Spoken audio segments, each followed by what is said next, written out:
ત્યારે જ શરૂઆત કરીએ આજના સૌથી મોટા સમાચાર એટલે બિહારની વિધાનસભાની ચૂંટણીના પરિણામોથી। તો બિહારની વિધાનસભા ચૂંટણીના પરિણામ આવી ગયા છે અને બિહારમાં ફરી એકવાર એનડીએની સરકાર બની છે। પરિણામમાં એનડીએને પ્રચંડ બહુમત મળ્યો છે। એનડીએએ 200નો આંકડો પાર કરી દીધો છે। બિહારમાં મોદી નીતિશની જોડી સુપરહિટ રહી છે અને બીજેપી બિહારમાં પહેલીવાર સૌથી મોટી પાર્ટી બનીને ઉભરી આવી છે અને ત્યાં જ એનડીએની સહયોગી જેડીયુએ પણ સારું કમબેક કર્યું છે। ચિરાગ પાસવાન અને તેમની પાર્ટીનું પ્રદર્શન પણ સારું રહ્યું છે, પરંતુ મહાગઠબંધનની આકરી હાર થઈ ચૂકી છે અને 40 સીટોની ઉપર મહાગઠબંધન સમેટાયું છે, જેમાં તેજસ્વી પ્રકાશ યાદવની આરજેડીને મોટો ફટકો પડ્યો છે। અને આ બિહારની વિધાનસભાની ચૂંટણીના પરિણામો અંગે વધુ ચર્ચા કરીશું અને આ ચર્ચા કરવા આપણી સાથે જન્મભૂમિના એડિટર કુંદન વ્યાસ જોડાઈ ગયા છે। કુંદનજી, સ્વાગત છે આપનું CNBC બજાર પર। અને જે રીતના પરિણામો આપણે અહીંયા આગળથી આવતા જોઈ રહ્યા છે, 200નો આંકડો એનડીએ પાર કરી લીધો છે, 207 અને કદાચ 210 આ સીટની જે આપણે રેકોર્ડ સ્તર પર ચૂંટણી જીતવાના સ્તર આ જોયા છે, એ પણ પાર થઈ શકે એવી અહીંયા આગળથી શક્યતા। અને બીજેપી પણ પહેલીવાર બિહારમાં સૌથી વધારે વોટ સાથે જીતનારી પાર્ટી બની રહી છે। તો બિહારની આ જીતને આપ કઈ રીતે જોઈ રહ્યા છો? બિહારના પરિણામ વિશે તો કોઈ શંકા હતી નહીં, પહેલેથી એવો ખ્યાલ હતો જ। અને એક્ઝિટ પોલમાં પણ જે આવેલા, આશ્ચર્ય એ વાતનું છે કે જે પરિણામ આવ્યું છે એનું જે પ્રમાણ છે, આટલું જબરજસ્ત રિઝલ્ટ આવે એવી અપેક્ષા કોઈ એક્ઝિટ પોલમાં પણ નહોતી। એટલે સૌથી મોટું આશ્ચર્ય એ છે કે આટલો મોટો આંકડો 200ને પાર કેવી રીતે થઈ શક્યા। અને મને યાદ છે, આપને પણ યાદ હશે કે ગૃહપ્રધાન અમિતભાઈ શાહે તો પ્રેડિક્ટ કરેલું કે 200થી ઉપર અમારી બેઠકો મળશે અને એ અનુમાન બિલકુલ સાચું પડ્યું છે મોટા ભાગે। અને જે ફટકો આરજેડીને પડ્યો છે, કોંગ્રેસને છે, મોટી હાર કોંગ્રેસ માટે છે। આરજેડી માટે તો સીટો એમણે મેળવી છે કેટલીક, અને તેજસ્વી યાદવે, પણ સૌથી કોઈને મોઢું બતાવી શકાય નહીં એવી સ્થિતિ આજે રાહુલ ગાંધીની છે, કોંગ્રેસની। કારણ કે એમને સતત હાર મળતી રહી છે। સૌથી છેલ્લા 20 વર્ષમાં એમને આ 95મી હાર છે, 95th। એટલે આ રીતે વોટ ચોરીનું એમણે ગાણા ગાયા રાખ્યા, પણ મને લાગે છે કે લોકોએ બિલકુલ એમને રિજેક્ટ કર્યા છે। He is not taken seriously at all, અને એને એક જોક તરીકે એમને લોકોએ સાંભળ્યા, એ આ પરિણામો પરથી સ્પષ્ટ થાય છે। જી, તો એક આપણે જ કહી શકીએ કે જે રીતના અનુમાન હતા એનાથી પણ સારી જીત આપણને એનડીએની થતી જોવા મળી છે। પણ આપણે જે રિઝલ્ટ આવતા જોઈ રહ્યા છે, સૌથી મોટી પાર્ટી જે છે એ બીજેપી બની છે। હવે જે રીતે જેડીયુનું પણ વર્ચસ્વ તો જળવાયેલું છે, હવે મુખ્યમંત્રીને લઈને સમીકરણો બદલાઈ શકે કે નીતિશ કુમાર જ કન્ટિન્યુ થઈ શકે, કેવા આપના અનુમાનો બની રહ્યા છે? નીતિશ કુમાર જ હશે ચીફ મિનિસ્ટર, કારણ કે પહેલેથી જે પ્રાઇમ મિનિસ્ટરે પણ જાહેર કર્યું, અમિત શાહે પણ કર્યું, પછી હવે એમાં એ લોકો પીછેહટ કરીને બદલે નહીં વાતાવરણ। Best of thing, chief minister એમને બનાવીને પોતાની વધારે પ્રતિષ્ઠા જમાવશે। સાથે ડેપ્યુટી ચીફ મિનિસ્ટર જે જોઈએ એ બીજેપીમાંથી કોને સિલેક્ટ કરે છે એ જોવાનું છે। બાકી ડીસીએમ મળશે, પણ ચીફ મિનિસ્ટર નીતિશ કુમારને બદલશે નહીં, કારણ કે એ મુખ્ય મુદ્દો હતો। આરજેડી એમની હેલ્થ ઉપર બહુ કોમેન્ટ કરી કે માનસિક દર્દી છે ત્યાં સુધી વાત કરી, ફિઝિકલ પોઝિશન એમની નથી એ વાત કરી। એટલે એટલો બધો મુદ્દો બની ગયો હતો કે એમને ચીફ મિનિસ્ટર, તમે આરજેડી તેજસ્વી યાદવે ચેલેન્જ આપી હતી કે તમે મુખ્ય પ્રધાનનું નામ જાહેર કરો કે તમારા કોણ છે। તેજસ્વીએ પોતાનું નામ એડવાન્સમાં જાહેર કરેલું, પણ બીજેપીએ નહોતું કર્યું। એનડીએ એ આખરે આમની પડકાર જોઈ, ચેલેન્જ જોઈ, અને they started projecting Nitish Kumar also, અને વારંવાર કહ્યું કે નીતિશ કુમાર જ બનશે। હવે એમાં કોઈ બદલાવ કરે એવું મને લાગતું નથી, કારણ કે આફ્ટરઓલ બીજેપીના વચનનો પણ આમાં એક વિશ્વાસ હોવો જોઈએ। એટલે chief minister, deputy chief minister બીજા બનાવે બીજેપીમાંથી, એમની મદદ માટે એને પ્રોજેક્ટ કરે। એવું થાય. બરાબર. તો અહીંયા આગળથી આપણે જે રીતે જોઈ રહ્યા છે કે નીતિશ કુમાર જ બિહારના ચીફ મિનિસ્ટર બનતા દેખાઈ શકે છે ને ભાજપે એમને જ ચહેરા બનાવીને મુખ્યમંત્રીનો રજૂ કર્યા હતા. વધારે આપણે જો ચર્ચા કરીએ કુંદનજી, કયા સમીકરણો અહીંયા આગળથી સારી રીતે કામ કર્યા, કયા મુદ્દા ઉપર સારું વોટિંગ થયું, જે મહિલાઓનું વોટિંગ હતું એ અહીંયા મોટો ફાળો આપી ગયું, કઈ રીતે આપ જોઈ રહ્યા છો? મહિલાનું સશક્તિકરણ પહેલેથી નરેન્દ્ર મોદી કરી રહ્યા છે, કહી રહ્યા છે. બેટી બચાવો બેટી પઢાઓ ત્યાંથી શરૂ કરીને મહિલાઓને સશક્તિકરણ માટે છેલ્લી જે નીતિશ કુમારે 10,000 રૂપિયા સૌના ખાતામાં જમા કરાવ્યા, એના 15 મિલિયન મહિલાઓને એનો લાભ મળ્યો છે. અને ટોટલ જે વિકાસની યોજનાઓ છે જે એ 3200 કરોડ એમણે અત્યારે ઇલેક્શન પહેલાં ખર્ચ્યા છે. એટલે આપણે રેવડી કહો કે જે તમે કહી શકો છો કે રેવડી વેચી, પણ મહિલાઓના ખાતામાં ડાયરેક્ટ જે રકમ ગઈ એની મોટી અસર પડી છે. પછી કિસાનોને જે 6,000 મળતા હતા એને જગ્યાએ 3,000 વધારી કરીને 9,000 કર્યા, એનો પણ ફાયદો થયો. એટલે દિવસ અલ્ટિમેટલી લોકો એ જ હોય કે વચનો નહીં પણ વચનોનો અમલ કોણ કરે છે, અને આપણે અમલ એડવાન્સમાં કરી બતાવ્યો. વિકાસમાં ગમે એટલી ટીકા થઈ હોય પણ બિહારમાં લોકોને પાણી અને વીજળીમાં મોટો લાભ મળ્યો છે, સડકમાં પણ મળ્યો છે. જ્યારે તેજસ્વી હંમેશા એવી ટીકા કરતા રહ્યા કે સડક બનાવી તો ક્યાં હો ગયા, ઇસે થોડા વિકાસ હો ગયા. એટલે નેગેટિવ એપ્રોચ એમનો હતો. જ્યારે નીતિશ કુમારે શાંતિથી જે એક જ વાત કરી, વિકાસ માટે આપો, સામેના પક્ષ માટે કોઈ ગાળાગાળી કરી નહીં.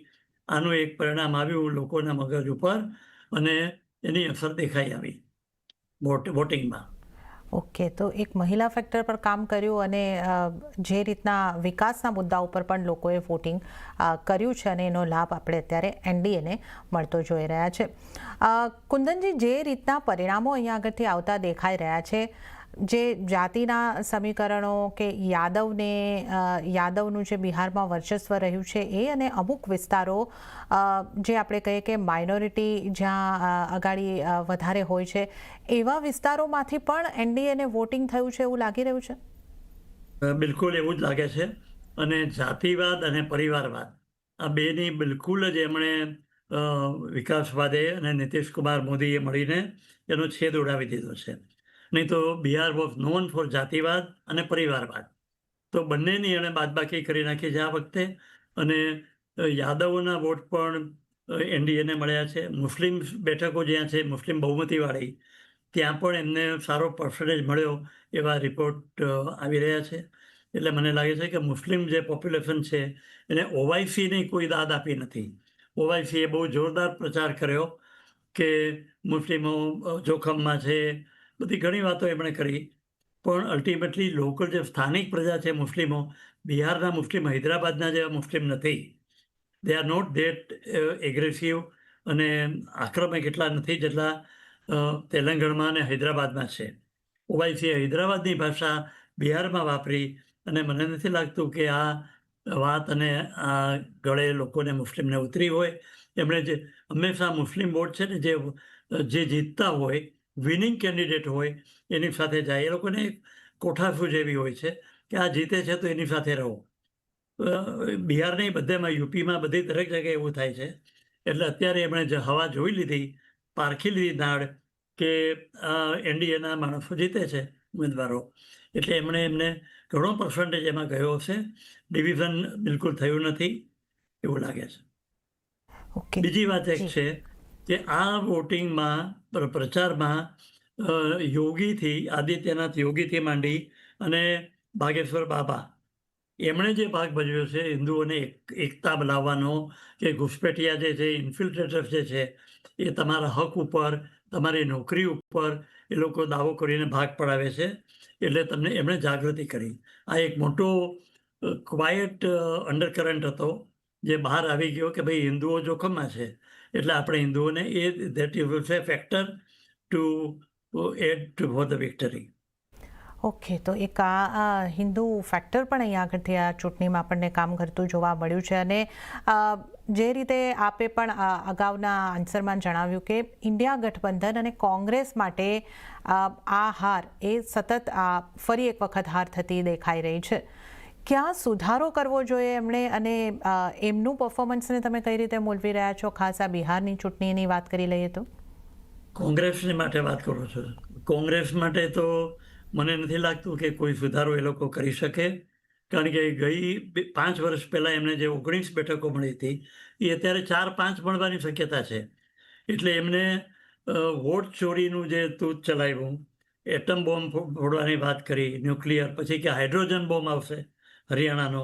હવે બિહારની ઇલેક્શનમાં તમે હરિયાણાના દાખલા આપો, અને એ પણ જે પરિણામ આવી ગયા છે લોકોએ સ્વીકાર્યા છે એ પછી, એટલે એ બિલકુલ નેગેટિવ પ્રચાર જે હતો અને મોદીને ટાર્ગેટ બનાવ્યા, એ સૌથી વધારે એમના માટે નુકસાનકારક છે.